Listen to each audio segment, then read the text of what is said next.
Hi friends, I Tejas Gandhi from Sunmars Educations.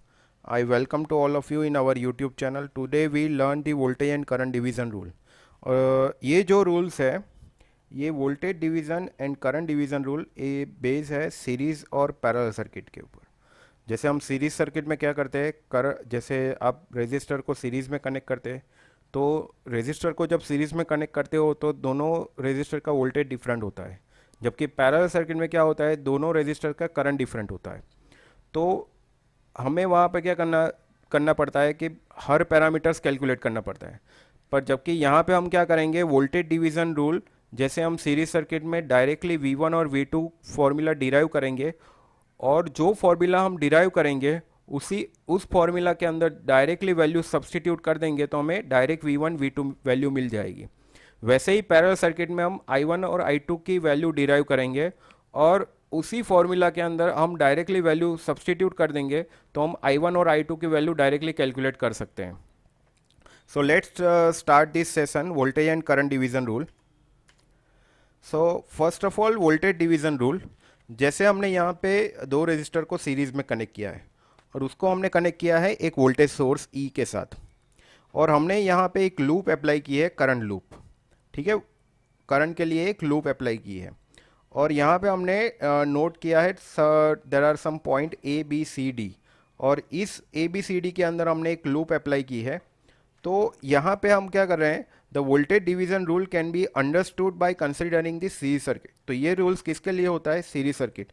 और इस series circuit के base से हम दोनों रेजिस्टर का वोल्टेज क्या है हम कैलकुलेट करेंगे। So voltage is divided whereas the current remain same. जो सीरीज सर्किट में होता है तो वोल्टेज डिवाइड हो जाता है और करंट क्या रहता है, सेम रहता है। Let us consider a voltage source E. हमारा वोल्टेज सोर्स क्या है, ई है और जो रेजिस्टेंस है उसकी वैल्यू क्या है, R1 and R2 are connected in series across it. तो हम ओम्स लॉ के हिसाब से क्या लिखते हैं, I equal to E by R. हम वहाँ पे V लिखते थे, यहाँ पे हमने क्या डिनोट किया है, E किया है। Therefore the current I in the loop A B C D will be, जो हमने यहाँ पे लूप अप्लाई की है ए बी सी डी, ये क्लोज सर्किट है। जो भी हमारी घर की सर्किट है, जो भी इंडस्ट्रियल सर्किट होती है वो क्लोज सर्किट होती है। जहाँ से आपका करंट फ्लो होना स्टार्ट होता है वहीं पे ही आपका करंट एंड होता है। तो ये सर्किट को हम क्या बोलेंगे, क्लोज सर्किट, क्योंकि इसके अंदर ही करंट आपका लूप के अंदर घूमता रहेगा। तो current I in the loop A B C D will be I equal to क्या होगा, E divided by R one plus R two. R one plus R two कहाँ से आया, तो आर क्या होता है हमारा टोटल इक्विवेलेंट रेजिस्टेंस और सीरीज में क्या होता है R equal to R one plus R two. तो इस वजह से हमने यहाँ पे क्या लिखा है, I equal to E upon R one plus R two. So Ohm's law के हिसाब से क्या लिखते हैं, जैसे हमने लिखा I equal to E by R तो E equal to I R लिख सकते हैं। तो इसी फॉर्मूला से हमने यहाँ पे क्या किया है कि इंडिविजुअल रेजिस्टर के अक्रॉस वोल्टेज ड्रॉप क्या होगा, E one is equal to I R one, वैसे ही आर टू के अक्रॉस क्या होगा, E two is equal to I R two. Putting the value of I from equation two, जो equation two की जो वैल्यू है हमने किस में सब्सटीट्यूट करनी है, इक्वेशन थ्री के अंदर। तो हमें मिलेगा voltage across R one and R two.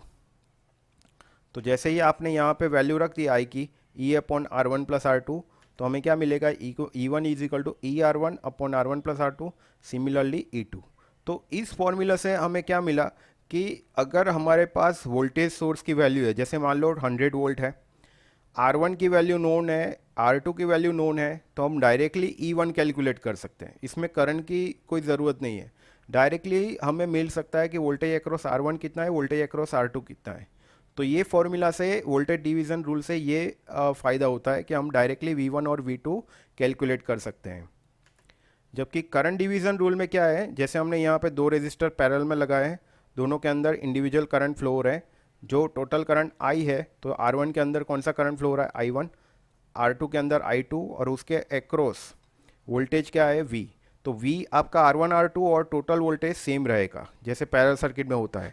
तो बल्कि करंट डिवीज़न रूल जो है, rules determine the current across the circuit resistance. तो ये क्या कैलकुलेट करेगा, हम जैसे हमने सीरीज कनेक्शन में वोल्टेज डिवीज़न रूल अप्लाई किया तो उसके अंदर हमने E1 और E2 की वैल्यू कैलकुलेट की, तो उस पर ऊपर से हमें डायरेक्टली E1 और E2 की वैल्यू डायरेक्टली कैलकुलेट कर सकते हैं। तो वैसे ही इसके अंदर हम I1 और I2 की वैल्यू डायरेक्टली कैलकुलेट कर सकते हैं। As we know I equal to V by R, Ohm's law के हिसाब से।